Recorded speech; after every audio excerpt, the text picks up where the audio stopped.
Hello, and this is episode 4 of my Redstone tutorial, and today we have already discussed all the Redstone objects, which is everything in here. Actually, there was one more thing on outputs and inputs that I forgot to tell you guys, and that's activator rail as an output. Activates TNT in a minecart if it's on the rail, activator rail when it's powered. Detector rail is an input, just like normal when a minecart runs over it. And powered rail, when it is used as an output, becomes powered, and minecarts that go over it go super fast. Well, at least they speed up and accelerate. So now I'm going to be teaching you guys. If you know everything, that's not necessarily going to help because you know how it works, but maybe the reason you're looking at these tutorials is you want to know how do I do this thing with redstone, because you just can't figure it out. Kind of like the answer to a puzzle. So I'm going to show you guys a bunch of cool things you can do in redstone and how they work. So this first one I'm making right here is the first one you want to know is, the OR gate, and OR gate actually. So if this is on, or this is on, or they're both on, it doesn't matter, it's on no matter what. The next gate is, and you can do as many of these as you want. The next most important gate is the NOT gate, which I'm gonna need a redstone torch for. And if you saw my earlier tutorials, you know what a torch does. If the block isn't powered, then it's on, and if the block is powered, it's off, which is a good inverter, so that when this is on, that's off, and when this is off, that's on. So you can use those in any combination on this to make many different sort of gates. But the basic gate, last basic gate, is an AND gate, and that's, they have an inverter here so that when the signal's on, it's an OR gate with 3 inverters. This is the OR gate, and when both these torches are off, basically you want the output to be on, right? And the only way to do that is for both the torches to be off. And that only happens when both of these signals are on. And it's kind of weird because of how the OR gate works. If one of them's on, it's on no matter what. But in this case, if you didn't have inverters here, you would want either of them being on. You need both of them to be off, not on. And you can invert that by making both of the inputs inverted. And it's a double inverter pretty much. That just makes sure that if one's on, it doesn't work either. And this one, of course, is off, and then still off, and then still off. But if I turn both of them on, it's on. So now, there's the XOR gate. I'm not exactly sure how this goes, but I think I'm going to be able to do that, and if I can't, I'll just look it up. Basically, it's a bunch of AND gates combined, that's all I know, where literally, if you change one, it works. So like, if this is off, then having one of them on will work, and then having them the same is off. Or the other way around, I'm not sure. But I'm pretty sure it's like AND gate, but this is like that.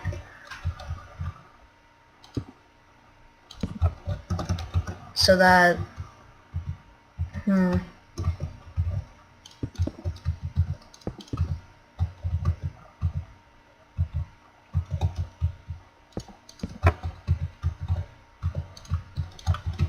okay, I'm pretty sure this is correct.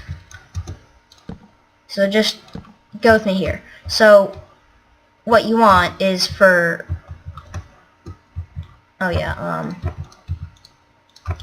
this is the output. So for this to turn on, you need it to be 1, or that one, or both of them turns it off. So yeah, what happens is there's an first AND gate, and when both of them are on, it'll not activate this torch, which makes sure that if they're both on, then none of these 2 torches will be activated, so that when they're both on, this will be off. But other than that, it's just 2 AND gates between it not being both on and either of these being on, and then there's an OR gate that makes sure that if any of these, because if both of these are on, then this one will be off and then they'll become off again. So it's only one of those at the same time. It's confusing, but eventually you'll get it. I got it pretty early on, but I know that I'm good at understanding those things. And I'm sorry guys for the frame rate. I don't know why it's going so low. It's usually at like 30 a second, but it's at like 10 right now. So the next one,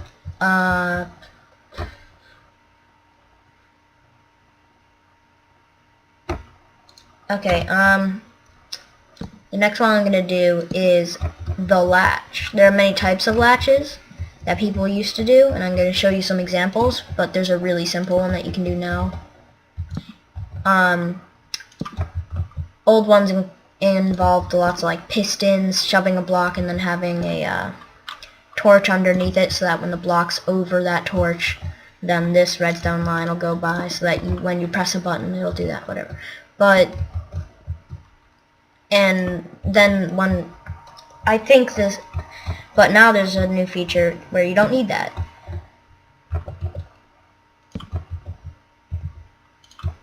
Where a new feature of the repeater at one point was this, where you can change this all you want, right? When you turn that on, it'll lock it. So right now I can turn it on and off, but now I can't. It won't output. So you can here's a very simple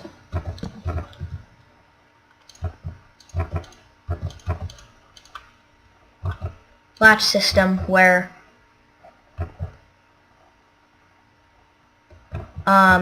wait.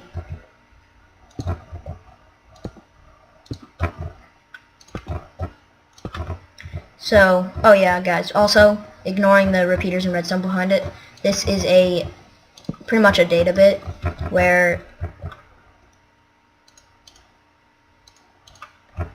a basic one. A latch is one where you power it once and it changes, and it alternates it no matter what. And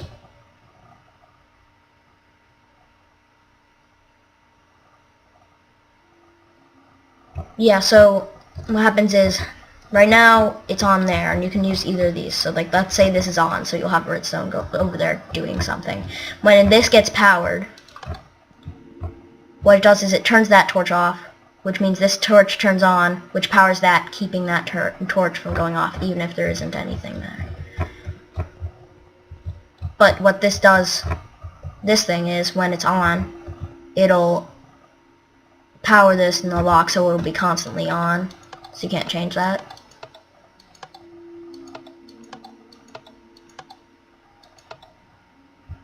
Okay, never mind. This is basically, you can make a loop there where you can make a pretty somehow you can make a latch out of this, I believe.